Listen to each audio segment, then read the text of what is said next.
The writers' strike is nearing its 100th day. Union leaders and Hollywood studios were scheduled to meet Friday to discuss a path forward.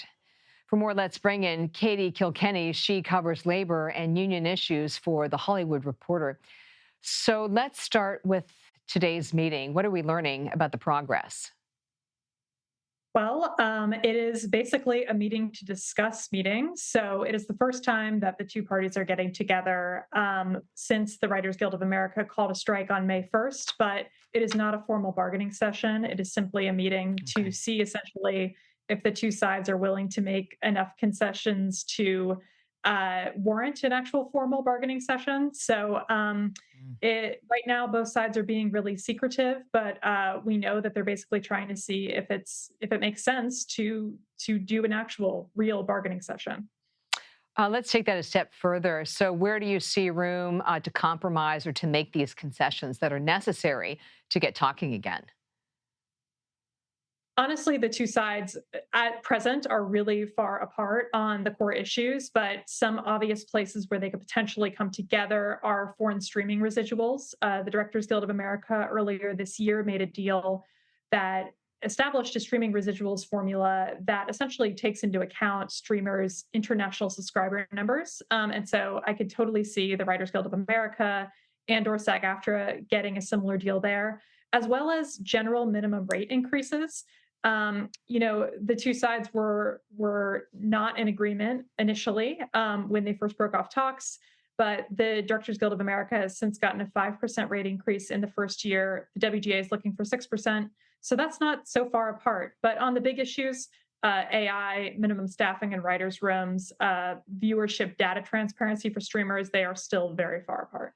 I mean, what I'm hearing you say is pretty concerning, especially when it comes to these deals on AI. Could this really go for months?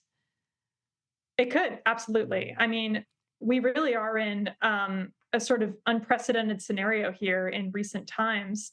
There hasn't been a double strike with SAG-AFTRA and the Writers Guild for over 60 years. And the last Writers Guild of America strike lasted 100 days. We're now nearing that 100-day mark, and the two sides are just getting together to talk about talking. So, really, it depends on how willing both sides are to make some real concessions. And from there, we can see if this will take a lot longer. But Los Angeles Mayor Karen Bass just sent out a statement earlier today saying that she is ready to step in whenever necessary. So people are feeling the pressure. On the writers' strike, they talk a lot about these interim agreements. I mean, what is an interim agreement and how could that impact these strikes? So actually, the SAG-AFTRA union, the performers union, is the one that's been making these interim agreements. But they're interesting because essentially they're saying that if productions adhere to everything that SAG-AFTRA wants in a contract negotiation, or most of what they want, they are allowing those productions to move forward during a strike. They're a little controversial for that reason because some people think that when you have a strike, you should absolutely not have anybody in your union working. But the union's rationale is that basically these interim agreements that are mostly being used by independent production companies that are not part of the group that negotiations with unions that studios and streamers use show that their demands are reasonable and they're doable. Is it possible that one of these interim agreements could really open the door to something larger? It's possible that this could help splinter various companies and provide a competitive advantage for independent companies against these larger AMPTP represented companies for sure.